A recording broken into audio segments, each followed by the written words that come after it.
Good morning, one and everyone. Probability statistics part 2, in which chapter number 1, most important chapter. We have seen the practical examples, numericals based on permutation, combination, addition rule of the probability, also conditional probability, and the addition rule as well as multiplication rule of the probability. Today we take a few examples from our textbook, page number 16. Please keep textbook with you.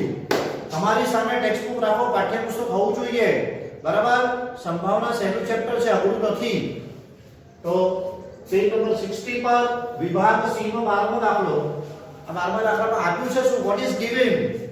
તો probability of A 1/3, probability of B 2/3, probability A છેદ B 1/6. શોધવું છે શું? Probability A dash છેદ B dash, probability A છેદ B dash અને probability A dash છેદ B, right?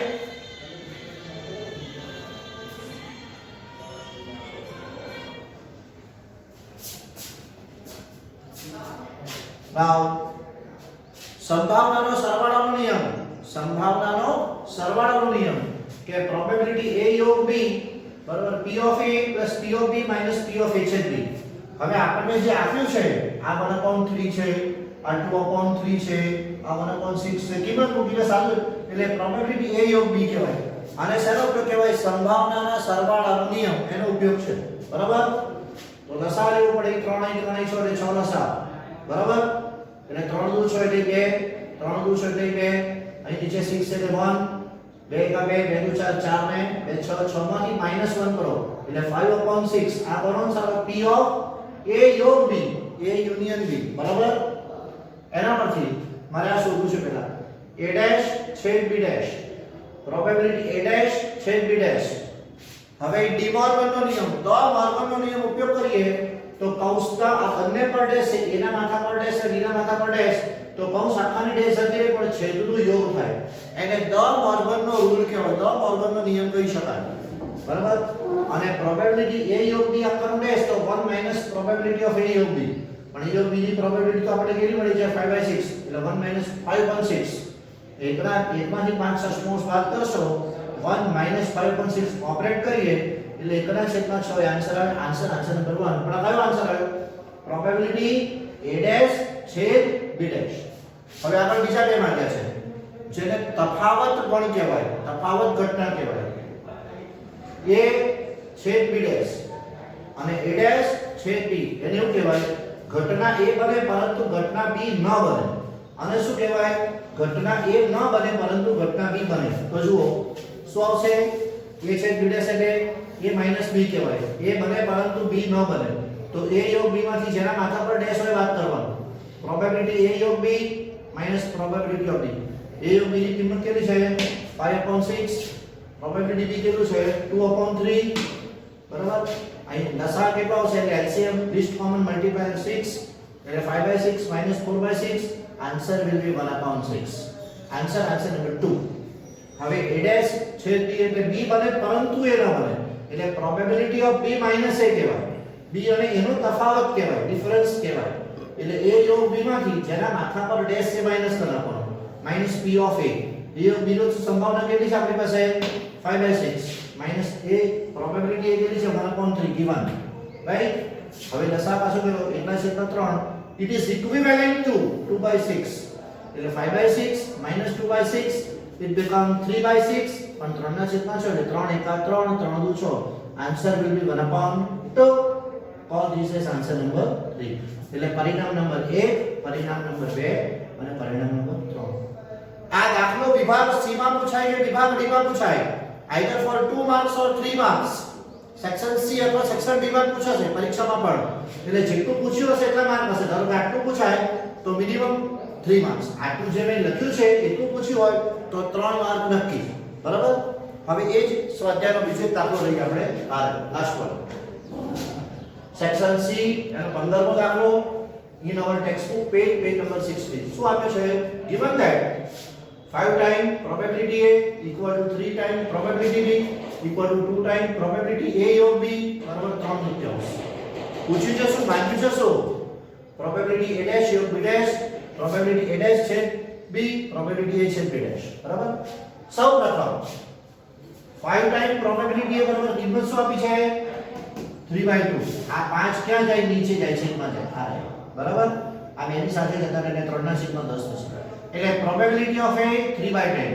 એવી જ રીતે probability b 3 time probability b શું આપી છે? કિંમત કેટલી આપી છે 3/2.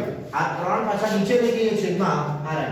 ભાગાકારમાં ડિવિઝનમાં ડિનોમિનેટરમાં આ 3 કેન્સલ થઈ એટલે આન્સર વિલ બી 1/2. એટલે પ્રોબેબિલિટી b 1/2. બરાબર. આ બે શોધ્યા પછી 2 time probability a of b બરાબર 3/2 છે. પણ આ બે નીચે જતા રહે તો 2 * 4. બરાબર. એટલે પ્રોબેબિલિટી a ઓફ b બરાબર 3/4. હવે સંભાવનાનો સરવાળોનો નિયમ જ વાપરીએ આપણે જે પણ. બરાબર. પ્રોબેબિલિટી a ઓફ b બરાબર શું થશે?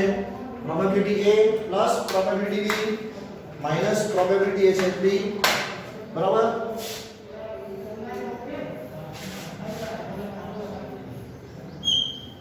પ્રોબેબિલિટી a યુનિયન b એટલે કહેવાય સંભાવનાનો સરવાળોનો નિયમ કે probability of a plus probability of b minus probability a છેદ b. પણ a ઓફ b ની કિંમત કેટલી આવી? 3/4. આ a ઓફ b છે. બરોબર. Probability a 3/10, probability b 1/2 minus p of a છેદ b. પણ મારી a છેદ b જોઈએ છે, a છેદ b કરતાની સંભાવના જોઈએ છે એટલે એને ડાબી તરફ લાવીએ અને 3/4 ક્યાં લઈ ગયા? જમણી બાજુ. હવે લસા લઈને સાદું કાપીએ તો લસા કેટલો આવશે 20. તો 3 × 6 10 × 10 10 માં 6 એટલે 10 અને 6 16. 16 માંથી 15 માઈનસ કરો. 16 માંથી 15 માઈનસ એટલે 1/20. એ શું આવ્યું? પ્રોબેબિલિટી a છેદ b આવ્યું. પ્રોબેબિલિટી a છેદ b. હવે આપણે માન્યું છે શું? રાઈટ. a ડેશ યોગ b dash. Probability a dash યોગ b ડેશ. તો યોગનો છેદ થાય, બંને માથા પર ડેશ છે એક ડેશ થઈ જાય એટલે પ્રોબેબિલિટી a છેદ b હોલ ડેશ બ્રેકેટ આખાનો ડેશ. તો 1 માઈનસ પ્રોબેબિલિટી a છેદ b એટલે 1/20 શું બાદ કરવાનું? 1 માંથી માઈનસ કરવાનું. 1 માઈનસ 1/20. 20 is the LCM. 20 × 20 ઓછા 1 એટલે ultimately the answer will be 19/20. 19 ના છેદમાં 20. એને કયો આન્સર કહેવાય? આન્સર નંબર 1 કહીશું. બરાબર. હવે આ બે પૂછ્યું છે તો પ્રોબેબિલિટી a ડેશ છેદ b એટલે શું કહેવાય? a યોગ b માંથી a માઈનસ કરવું પડે અને પ્રોબેબિલિટી a છેદ b ડેશ એટલે a યોગ b માંથી શું માઈનસ કરવું પડે? Probability b. બરાબર. a યોગ b ની સંભાવના કેટલી છે? a યોગ b ની સંભાવના છે 3/4. 3/4 માઈનસ 3/10. 3/4 માઈનસ 1/2. લસા લઈને સાદુરૂપ આપવાનું, જવાબ આપવાનો. બરાબર છે. લસા લેવો પડે જેને LCM કહેવાય, લીસ્ટ કોમન મલ્ટીપ્લાયર અથવા તો લઘુત્તમ સામાન્ય અવયવી. અહીં આવશે 15 માંથી 6 બાદ જશે 9/20. Answer will be 1/4. પણ નિયમ, સાદુરૂપ, ગણતરી એકદમ કાળજીપૂર્વક આપવાનું. પ્રેક્ટિસ કરજો તો આ પ્રકરણ ઘણું બધું ઈઝી છે. સરખી સંભાવનાને અમુક જે વિશેષમાં ખરો એ અત્યારે આ વર્ષ પૂરતું આપણે ગવર્મેન્ટે સિલેબસમાં રાખ્યું નથી, તેમ છતાં પણ આપણે તો જોયું જ છે, આપણે તો લીધું જ છે. તમે લેક્ચર નંબર 8 જોશો તો આપણે કોઈ મેથડ, કોઈ રીત શીખવાડવામાં બાકી નથી રાખી. એટલે આ ચેપ્ટર અહીં અભ્યાસ પ્રમાણે પૂરું થાય છે, આખો ટોટલ સિલેબસ પ્રમાણે પૂરું થાય છે. તમારે પ્રેક્ટિસ બધી જ કરવાની. પરીક્ષામાં જે પૂછે, જ્યાંથી પૂછે, જે રીતે પૂછે એ રીતે આન્સર આપવાનો. Be practice very well and best of luck. Good luck for your coming examination. See you.